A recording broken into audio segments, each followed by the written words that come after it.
ഭാര്യേൻ്റെ മുമ്പിൽ ആളാവുക എന്നുള്ളത് ഒരു കല്യാണം കഴിഞ്ഞ ഉടനെ എല്ലാവർക്കും ഉണ്ടാകുന്ന ഒരു സ്വഭാവം. എനിക്ക് ആ സ്വഭാവം ഉണ്ടായി.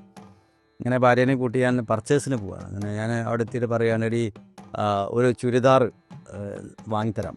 അപ്പോൾ അവൾ പറഞ്ഞു, ചുരിദാർ വേണ്ട, ഇഷ്ടംമാതിരി ചുരിദാർ വീട്ടിലുണ്ട്, എന്നാൽ പിന്നെ ഒരു സാരി ആയിക്കോട്ടെ. ഇന്നലെ പെങ്ങളെ വീട്ടിൽ പോയപ്പോൾ സാരിയാണ് കിട്ടിയത്. എന്തിനാണ് ഈ വസ്ത്രം ഇങ്ങനെ പൈസ ഇങ്ങനെ നശിപ്പിക്കുന്നത്? എന്തിനാണ് ഇത്ര പൈസ ഇങ്ങനെ അനാവശ്യമായിട്ട് നശിപ്പിക്കുന്നത്? സത്യം പറഞ്ഞാൽ എനിക്ക് ഭയങ്കര നന്ദിയൊക്കെ തോന്നി ഭഗവാനോട്. കാരണം ഇന്നലെ കാശ് ചിലവാക്കാത്ത ഒരു ഭാര്യയാണല്ലോ എനിക്ക് കിട്ടിയത്. അദ്ദേഹത്തോട് ഭയങ്കര നന്ദിയൊക്കെ പറഞ്ഞ് അങ്ങനെ അവളുടെ അഭിപ്രായം അനുസരിച്ച് ബാക്കി എല്ലാവർക്കും ഡ്രസ്സൊക്കെ എടുത്ത് ഞാൻ വീട്ടിലെത്തി.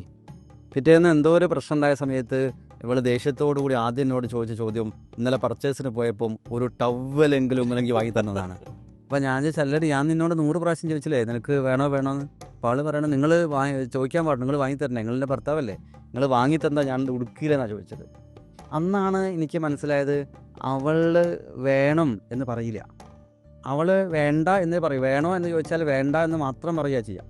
അതാണ് അവരുടെ ഭാഷ. ആ ഭാഷ, അവരുടെ വേണ്ടയുടെ അർത്ഥം വേണമെന്നാണ് എന്ന് നമ്മൾ മനസ്സിലാക്കിയിട്ട് അവിടെ നിർബന്ധിച്ച് ഒരു സാരി വാങ്ങിക്കൊടുത്താൽ ജീവിത അവസാനം വരെ അവരെ മറക്കില്ല എന്ന് മാത്രമല്ല, അവർക്ക് ആ നന്ദി എപ്പോഴും ആ ഒരു ബഹുമാനവും സ്നേഹവും നമ്മളോട് ഉണ്ടാവും.